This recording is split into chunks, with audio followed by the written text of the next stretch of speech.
नमस्कार दोस्तों, SSC CHSL की आंसर क्वेश्चन सीरीज की हमारी पहली कड़ी है। और अब एसएससी जीडी के लेक्चर अलग होंगे और सीएचएसएल के लेक्चर अलग होंगे। तो आज का हमारा एसएससी सीएचएसएल का जो पहला वीडियो है, इसमें एसएससी सीएचएसएल 2021 के हमने 9 क्वेश्चन शामिल किए हैं। और इस लेक्चर सीरीज में हम 2021 और 2022 एसएससी सीएचएसएल के सभी महत्वपूर्ण क्वेश्चंस को विथ एक्सप्लेनेशन डिस्कस करेंगे। तो हमारा जो पहला क्वेश्चन है उसमें यह पूछा गया है कि एएमआर क्या है, अर्थात एएमआर का फुल फॉर्म पूछा गया है इसमें। तो इसका जो पहला ऑप्शन है एंटी मीजल्स रेजिस्टेंस, ये नहीं होगा। दूसरा ऑप्शन है एंटी मलेरियल रेजिस्टेंस, ये भी नहीं होगा। और तीसरा ऑप्शन है एंटी माइक्रोबियल रेजिस्टेंस, यही आपका आंसर है, एंटी माइक्रोबियल रेजिस्टेंस। तो अब हम समझ लेते हैं ये एंटी माइक्रोबियल रेजिस्टेंस क्या है।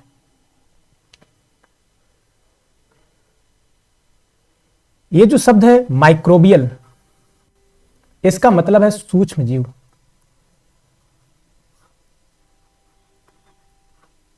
और रेजिस्टेंस का मतलब है प्रतिरोधकता, इम्यूनिटी। और एंटी माने खिलाफ। तो सूक्ष्म जीवों के खिलाफ, सूक्ष्म जीव कौन कौन से सूक्ष्म जीव, इसमें वायरस, बैक्टीरिया,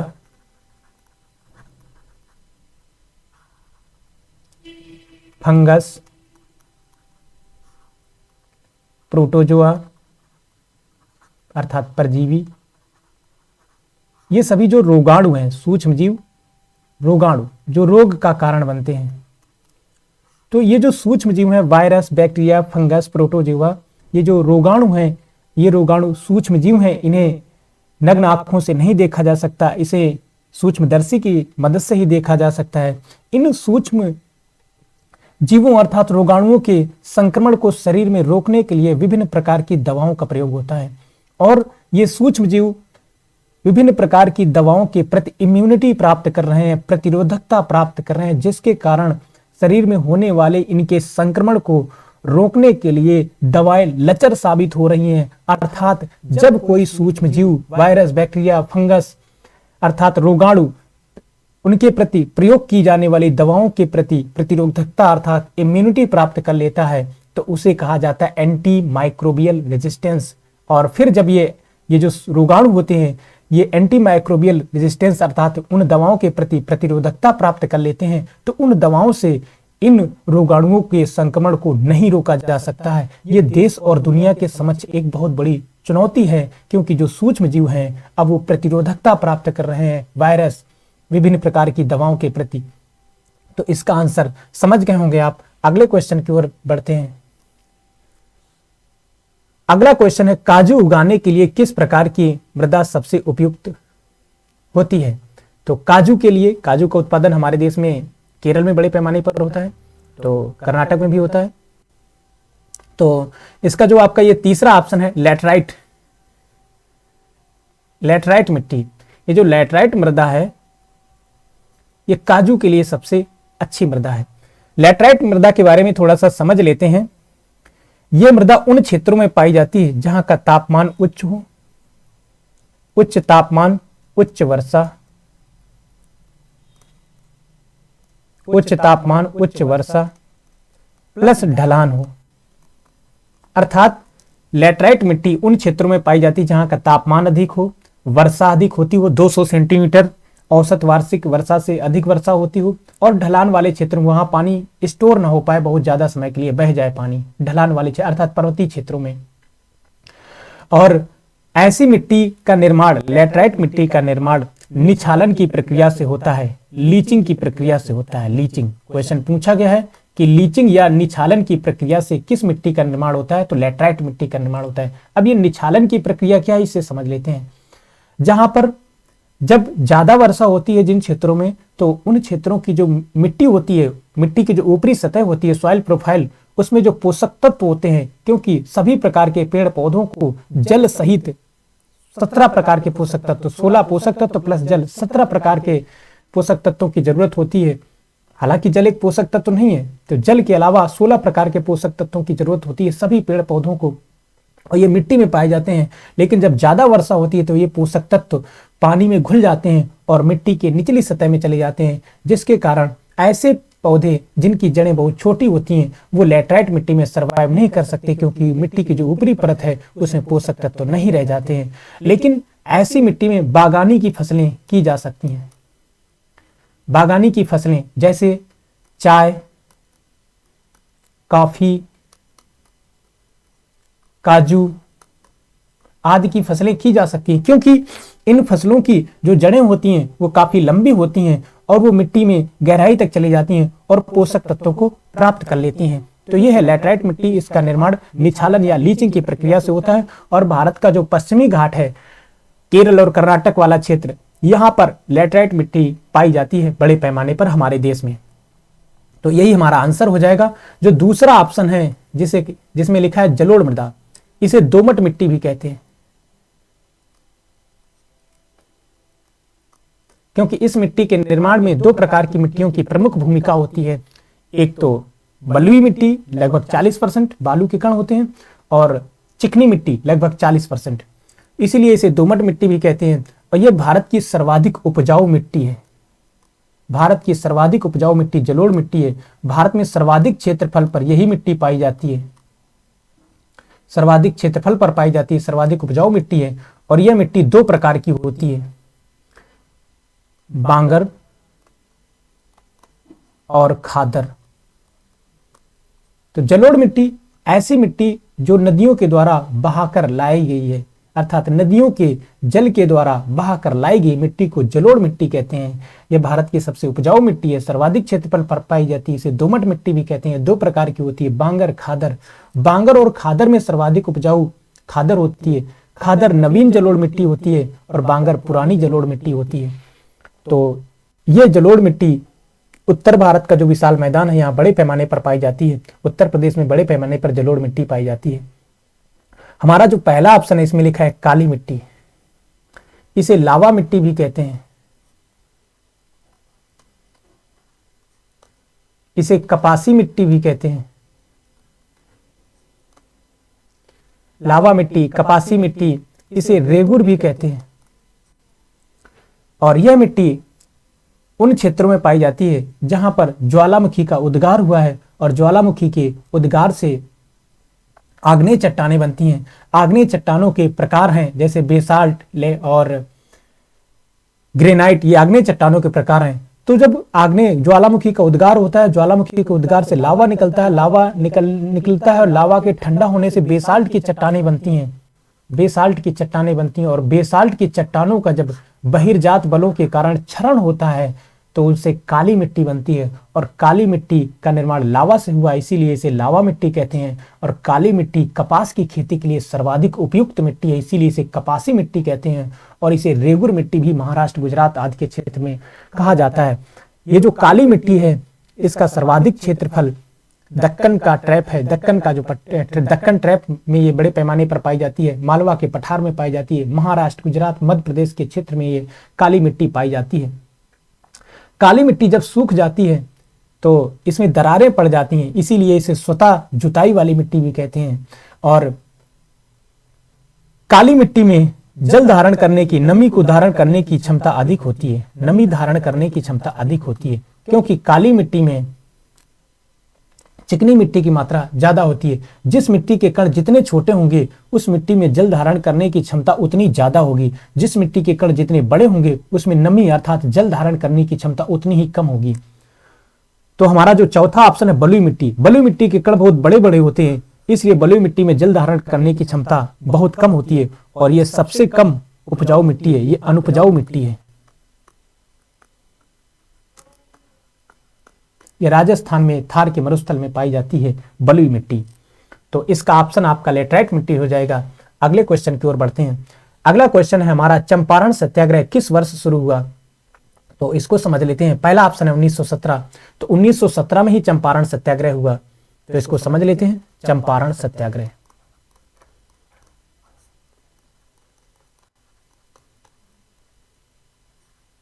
चंपारण सत्याग्रह, चंपारण बिहार का एक जिला है।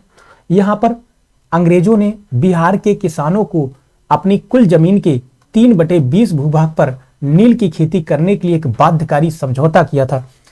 3/20 भूभाग पर नील की खेती करना जरूरी था, इसीलिए इसे तिनकठिया पद्धति भी कहते थे। लेकिन इसी दौरान जर्मनी में केमिकल वाली नील का आविष्कार हो जाता है, जिसके कारण चंपारण के किसानों की जो नील थी, ये इसका उत्पादन तो उतना ही होता रहा बाध्यकारी समझौता के कारण, लेकिन इसकी मांग बहुत घट गई, जिसके कारण चंपारण के किसान परेशान थे। और इसके लिए उन्होंने अपने स्थानीय नेता पंडित राजकुमार शुक्ल से इस समस्या को अवगत कराया चंपारण के किसानों ने। तो पंडित राजकुमार शुक्ल ने महात्मा गांधी का चंपारण की ओर ध्यान आकर्षित किया और महात्मा गांधी ने 1917 में चंपारण के किसानों के समर्थन में, जिनका शोषण कर रही थी ब्रिटिश सरकार, उनके समर्थन में एक सत्याग्रह शुरू किया। यह महात्मा गांधी का सफल सत्याग्रह रहा और यह किसानों के समर्थन में था। तो महात्मा गांधी का भारत में यह पहला सफल किसान आंदोलन था, चंपारण सत्याग्रह। अगला ऑप्शन है 1915। महात्मा गांधी 9 जनवरी 1915 को दक्षिण अफ्रीका से वापस आए थे, इसीलिए 9 जनवरी को प्रवासी भारतीय दिवस मनाया जाता है हमारे देश में, प्रवासी भारतीय दिवस।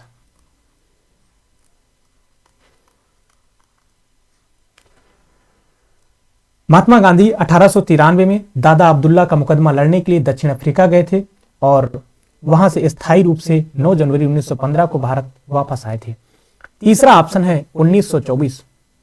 तो महात्मा गांधी 1924 में इंडियन नेशनल कांग्रेस, भारतीय राष्ट्रीय कांग्रेस के अध्यक्ष बने थे और यह 1924 में भारतीय राष्ट्रीय कांग्रेस का अधिवेशन बेलगांव में हुआ था। इसके अध्यक्ष महात्मा गांधी बने। सिर्फ एक बार महात्मा गांधी भारतीय राष्ट्रीय कांग्रेस के अध्यक्ष बने, बेलगांव अधिवेशन के।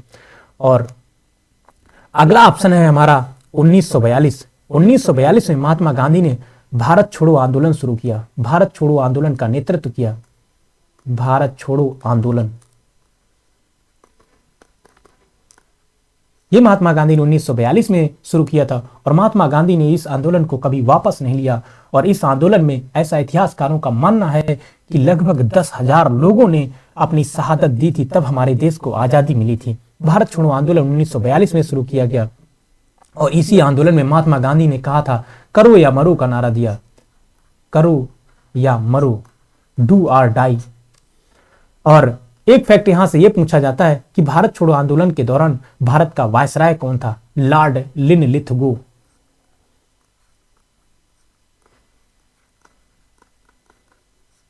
इस दौरान भारत का वायसराय था। तो आपका जो क्वेश्चन है चंपारण सत्याग्रह किस वर्ष शुरू हुआ? तो चंपारण सत्याग्रह 1917 में शुरू हुआ। पहला ऑप्शन आपका आंसर है। अगला क्वेश्चन है कौन सा शहर सरयू नदी के तट पर है? तो पहला ऑप्शन हैदराबाद, अहमदाबाद, आगरा, अयोध्या। तो सरयू नदी के तट पर अयोध्या है। सरयू नदी के तट पर अयोध्या है। आपका जो पहला ऑप्शन है हैदराबाद, हैदराबाद मूसी नदी के तट पर है, मूसी नदी के तट पर हैदराबाद है। अहमदाबाद, अहमदाबाद साबरमती नदी के तट पर है,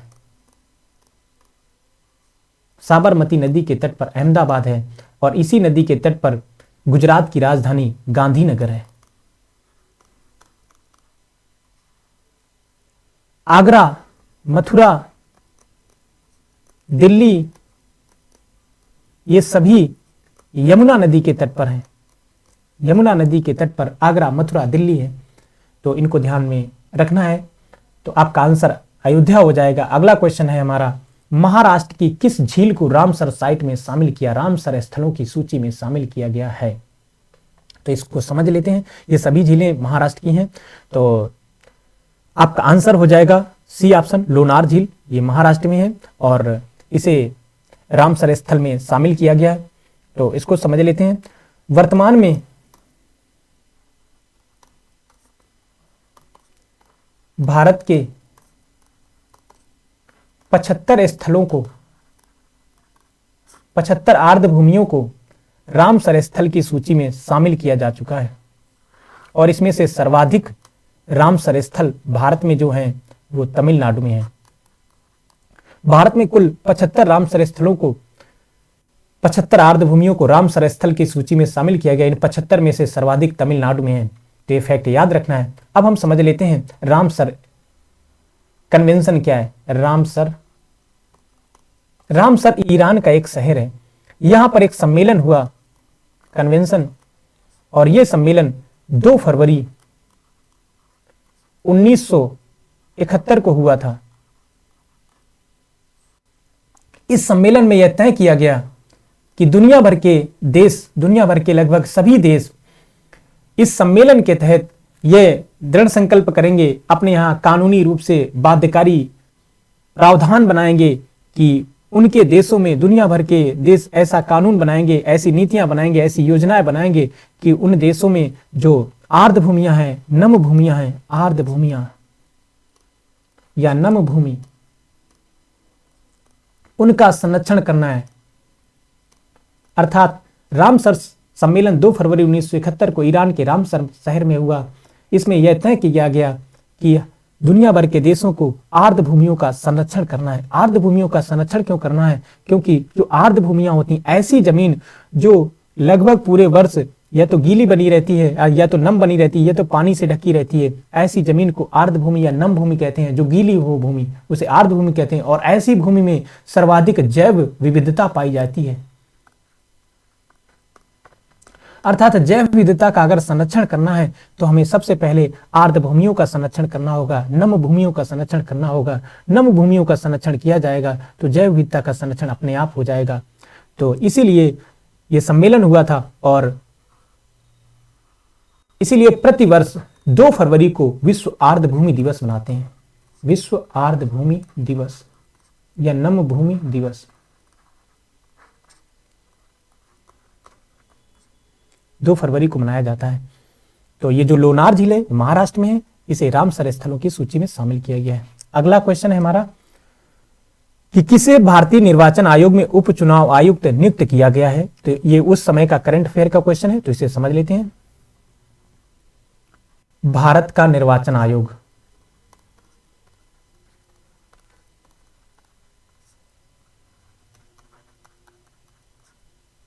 ये जो भारत का निर्वाचन आयोग है, प्रारंभ में 1 सदस्यीय निकाय था। इस आयोग में केवल एक ही चुनाव आयुक्त होता था।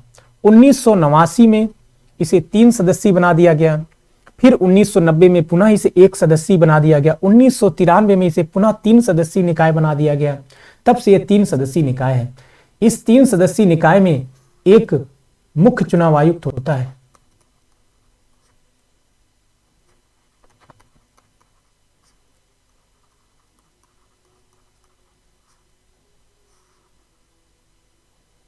और 2 अन्य चुनाव आयुक्त होते हैं।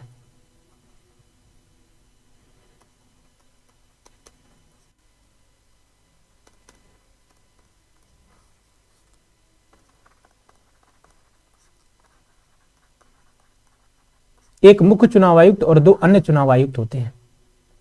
इन सभी चुनाव आयुक्तों का कार्यकाल 6 वर्ष या 65 वर्ष जो भी पहले हो, सभी का कार्यकाल इतना ही होता है, 6 वर्ष या 65 वर्ष जो भी हो। मुख्य चुनाव आयुक्त या अन्य चुनाव आयुक्त, इन तीनों की नियुक्ति राष्ट्रपति के द्वारा की जाती है। ये अगर अपना त्यागपत्र देना चाहते हैं तो राष्ट्रपति को ही त्यागपत्र दे सकते हैं। इन चुनाव आयुक्तों की नियुक्ति मंत्रिपरिषद की सलाह से की जाती है, जिसका अध्यक्ष प्रधानमंत्री होता है। हमारे संविधान निर्माताओं ने मुख्य चुनाव आयुक्त तथा अन्य चुनाव आयुक्तों की योग्यताओं का उल्लेख नहीं किया है। अर्थात क्या योग्यता होनी चाहिए तब कोई व्यक्ति मुख्य चुनाव आयुक्त या अन्य चुनाव आयुक्त बन सकता है। तो वर्तमान में परंपरा यह बनाई गई है कि जो वरिष्ठ IAS अधिकारी होता है वही मुख्य चुनाव आयुक्त या अन्य चुनाव आयुक्त का पदभार ग्रहण कर सकता है। तो वर्तमान में जो भारत के मुख्य चुनाव आयुक्त हैं वो 25वें नंबर के हैं। इनकी नंबरिंग भी याद रखना है मुख्य चुनाव आयुक्त की। ये है राजीव कुमार। ये भारत के चीफ इलेक्शन कमिश्नर हैं, मुख्य चुनाव आयुक्त हैं, 25वें मुख्य चुनाव आयुक्त हैं। अनूप चंद्र पांडे ये अन्य चुनाव आयुक्त हैं, इलेक्शन कमिश्नर हैं। और हाल ही में अरुण गोयल भी इलेक्शन कमिश्नर बनाए गए हैं। राष्ट्रपति ने इन्हें, अरुण गोयल को, चुनाव आयुक्त के पद पर नियुक्त किया है। इनके संबंध में काफी विवाद भी उत्पन्न हुआ और समय पड़ने पर अगर निर्वाचन आयोग राष्ट्रपति से ऐसी मांग करता है कि उपचुनाव आयुक्त की भी नियुक्ति की जाए, कार्यभार अगर बढ़ गया है तो उपचुनाव आयुक्त की नियुक्ति भी राष्ट्रपति कर सकता है। तो उस समय जो उपचुनाव आयुक्त थे वो उमेश सिन्हा थे और वर्तमान में जो उपचुनाव आयुक्त हैं ये अजय अजय भादु है। तो आपका आंसर हो जाएगा उमेश सिन्हा। और वर्तमान में कौन है? अजय भादु, उपचुनाव आयुक्त। उपचुनाव आयुक्त की नियुक्ति भी राष्ट्रपति करता है चुनाव आयोग की सलाह पर। ठीक है, तो अगले क्वेश्चन की ओर बढ़ते हैं। अगला क्वेश्चन है, कौन केंद्रीय ग्रामीण विकास मंत्री है? तो ये 2021 का करंट अफेयर का क्वेश्चन है, तो समझ लेते हैं इसको। वर्तमान में केंद्रीय ग्रामीण विकास मंत्रालय का पदभार गिरिराज सिंह, ग्रामीण विकास मंत्रालय तथा पंचायती राज मंत्रालय गिरिराज सिंह को सौंप दिया गया है। ये इसके मंत्री हैं। और उस समय जब ये क्वेश्चन पूछा गया था तब ये मंत्रालय नरेंद्र सिंह तोमर के पास था। इनके पास कृषि मंत्रालय भी था और केंद्रीय ग्रामीण विकास मंत्रालय भी था। वर्तमान में नरेंद्र सिंह तोमर कृषि मंत्री हैं।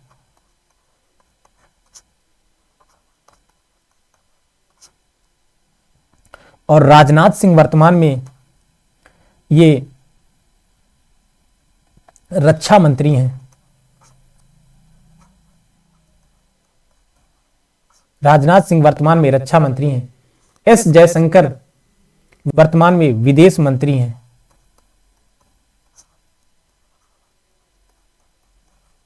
एस जयशंकर वर्तमान में विदेश मंत्री हैं और अमित शाह वर्तमान में गृह मंत्री हैं। वर्तमान में ये गृह मंत्री हैं और इनके पास सहकारिता मंत्रालय भी है, सहकारिता मंत्री भी हैं।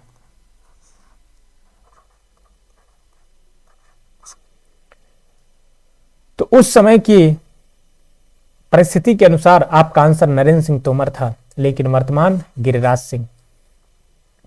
अगला क्वेश्चन है हमारा, स्वामी विवेकानंद ने किस वर्ष रामकृष्ण मिशन की स्थापना की थी? तो समझ लेते हैं। पहला ऑप्शन 1893, दूसरा ऑप्शन 1897। तो स्वामी विवेकानंद ने रामकृष्ण मिशन की स्थापना 1897 में की थी। रामकृष्ण मिशन,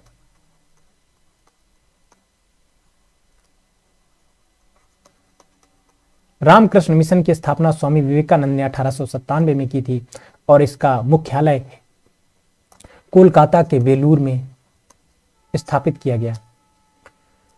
रामकृष्ण परमहंस स्वामी विवेकानंद के गुरु थे। उन्हीं के नाम पर इन्होंने एक मिशन चलाया, मिशन की स्थापना की, रामकृष्ण मिशन। 1893 में स्वामी विवेकानंद शिकागो में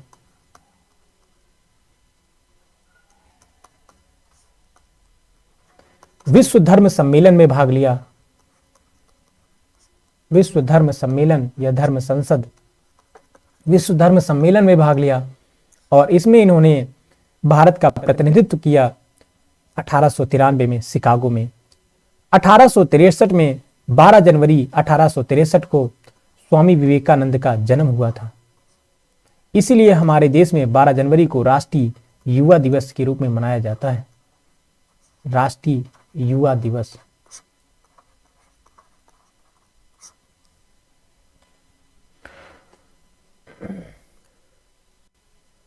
स्वामी विवेकानंद का निधन 1902 में हुआ था, अर्थात बहुत लंबी उम्र नहीं थी, लगभग 40 साल की उम्र में इनका निधन हो गया था स्वामी विवेकानंद का।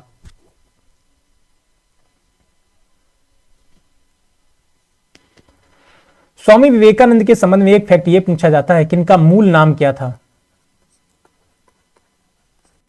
तो इनका मूल नाम नरेंद्र नाथ दत्त था।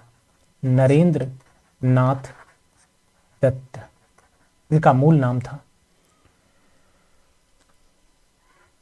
अगले क्वेश्चन, तो इसका आंसर आपका हो जाएगा, स्वामी विवेकानंद ने रामकृष्ण मिशन की स्थापना कब की? स्वामी विवेकानंद ने रामकृष्ण मिशन की स्थापना 1897 में की थी।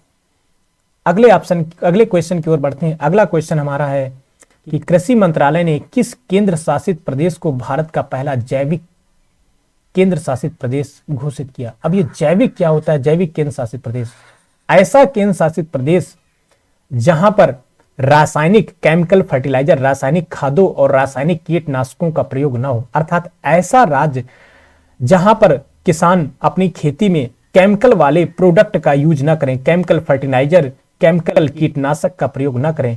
अर्थात जब खेतों में केमिकल वाले फर्टिलाइजर कीटनाशकों का प्रयोग नहीं किया जाएगा, जैविक खाद का प्रयोग किया जाएगा, जैविक कीटनाशकों का प्रयोग किया जाएगा। तो ऐसे राज्य को जैविक राज्य तथा ऐसे केंद्र शासित प्रदेश को जैविक केंद्र शासित प्रदेश कहते हैं। तो इसका पहला ऑप्शन है सिक्किम, दूसरा केरल, तीसरा लक्षद्वीप। तो इसमें केंद्र शासित प्रदेश के बारे में पूछा गया है। तो 2020 में कृषि मंत्रालय ने लक्षद्वीप को भारत का पहला केंद्र शासित प्रदेश घोषित किया, जिसने 100% जैविक केंद्र शासित प्रदेश का दर्जा प्राप्त किया। तो लक्षद्वीप भारत का पहला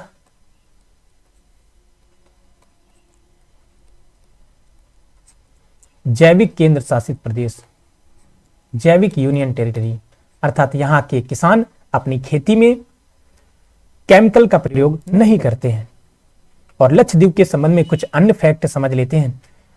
यह भारत का एक केंद्र शासित प्रदेश है। जनसंख्या और क्षेत्रफल के आधार पर भारत का सबसे छोटा केंद्र शासित प्रदेश लक्षद्वीप है।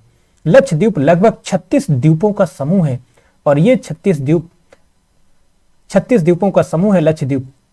और ये कोरल द्वीप हैं, मूंगे की चट्टानों से बने हुए हैं। कोरल एक समुद्री जीव होता है जो कैल्शियम कार्बोनेट का स्राव करता है। तो ऐसे कोरल से ही लाखों करोड़ों साल में लक्षद्वीप का निर्माण हुआ। 36 द्वीपों का समूह है। लक्षद्वीप की राजधानी कवरत्ती है। और लक्षद्वीप के वर्तमान में जो प्रशासक हैं, लक्षद्वीप के जो वर्तमान में प्रशासक हैं, उनका नाम है प्रफुल्ल पटेल, प्रफुल्ल खोड़ा पटेल।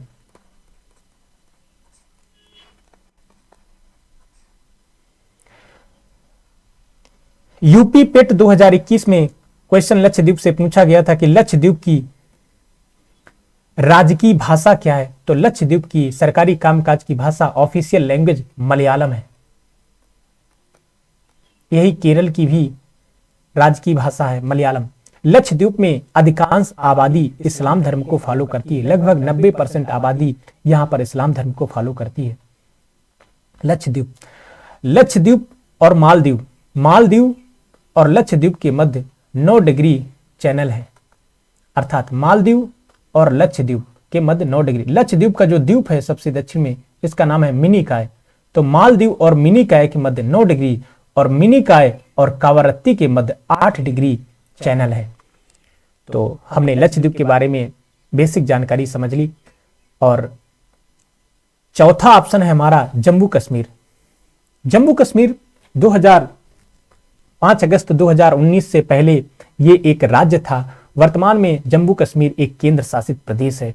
31 अक्टूबर 2019 को से जम्मू कश्मीर को और लद्दाख को केंद्र शासित प्रदेश का दर्जा दिया गया। यहां के वर्तमान में उपराज्यपाल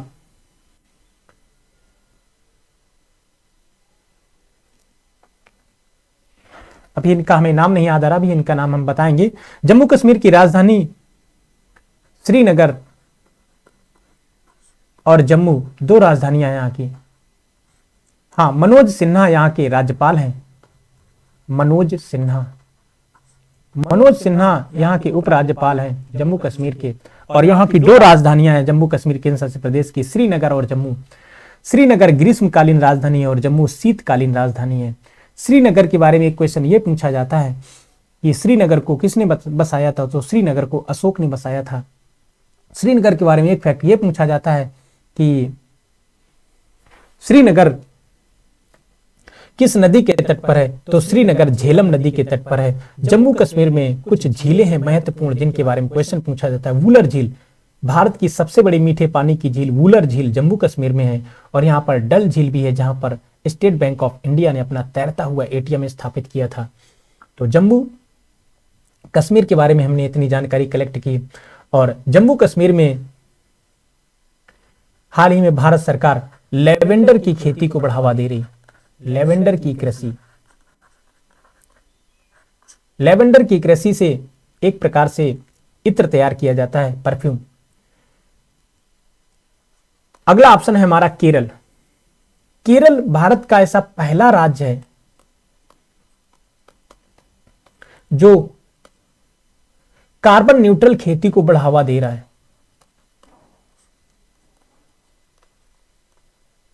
ऐसी खेती जिससे जितना कार्बन का उत्सर्जन हो उतना अवशोषण भी हो जाए, वो कार्बन न्यूट्रल खेती है, अर्थात कार्बन के उत्सर्जन को कम करने के संबंध में केरल का ये भारत के संबंध में पहला प्रयास है। तो कार्बन न्यूट्रल खेती को बढ़ावा देने वाला भारत का पहला राज्य केरल।